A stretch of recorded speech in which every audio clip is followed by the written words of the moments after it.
Have you ever walked away from a conversation without saying a word and then spent the next hour tearing apart the other person's argument in your head?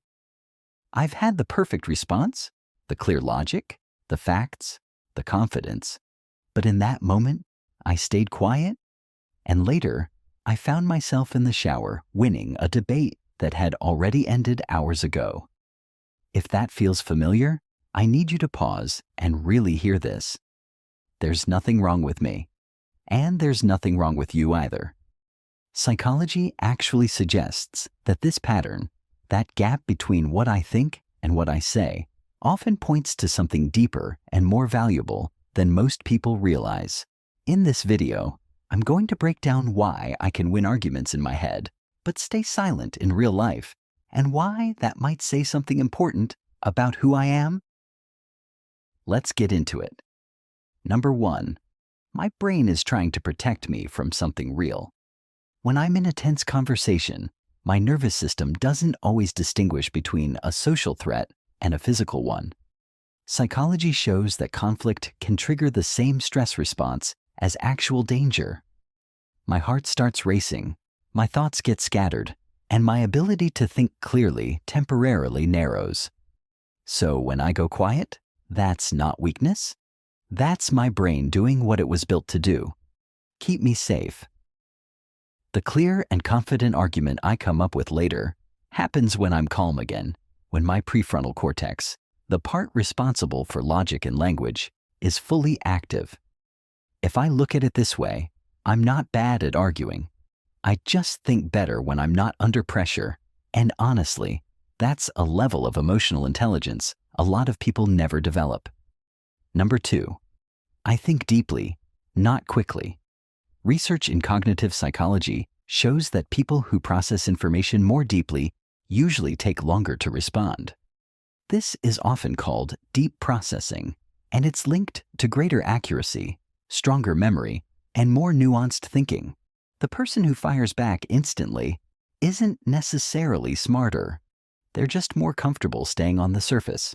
I, on the other hand, run through different outcomes, consider the other person's perspective, and choose my words carefully. That takes time. More time than most real-time conversations allow. That's why I end up winning the argument later, because later is when my thinking finally has time to finish. The replay in my head isn't just overthinking. It's my natural processing speed finally getting the space it needs. Number 3, I care more about connection than winning. There's something psychology shows again and again. People with higher empathy tend to avoid open conflict more often, not because they don't have opinions, but because they're aware of how their words might affect someone else. While I'm building my argument, I'm also thinking about the impact it could have, the hurt it might cause, the strain it could put on the relationship, and how the other person might feel. That kind of internal balancing slows me down in a way that someone less attuned to others doesn't experience. This isn't a weakness. It's relational intelligence.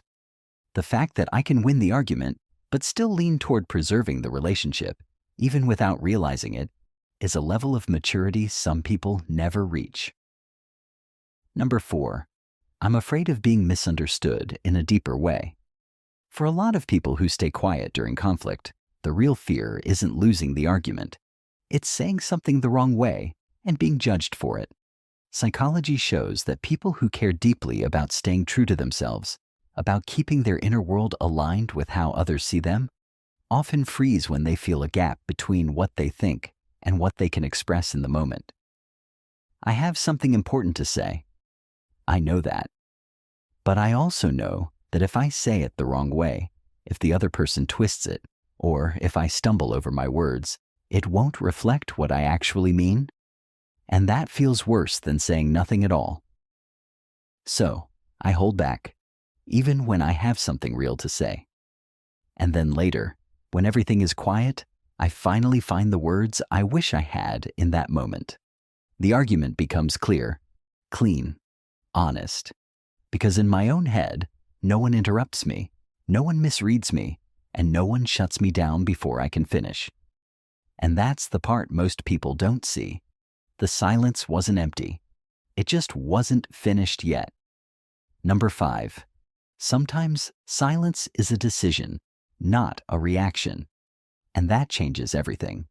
Not every quiet moment is avoidance.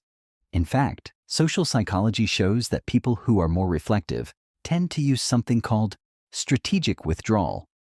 It means stepping back from a situation on purpose, not because you can't handle it, but because you already understand where it's going.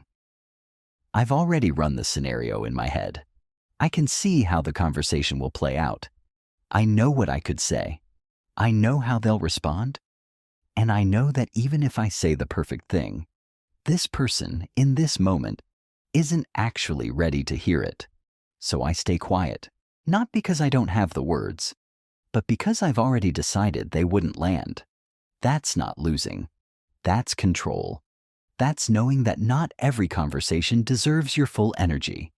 And the truth is, some of the most powerful people in any room aren't the ones talking the most. They're the ones who can speak, but choose not to. The ones who understand that silence, used at the right time, says more than any argument ever could. Number 6. What's happening in your head is not overthinking. It's processing at a deeper level. Psychology has shown for a long time that people who are more introverted or highly sensitive often have a much richer inner world than it appears from the outside. And that inner dialogue you replay after a conversation, it's not just about winning. It's about making sense of what just happened. You go back through the moment. You notice details you missed.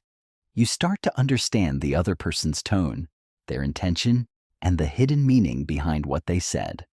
At the same time, you refine your own thoughts, adjust your perspective, and get closer to what you actually believe. And that takes time.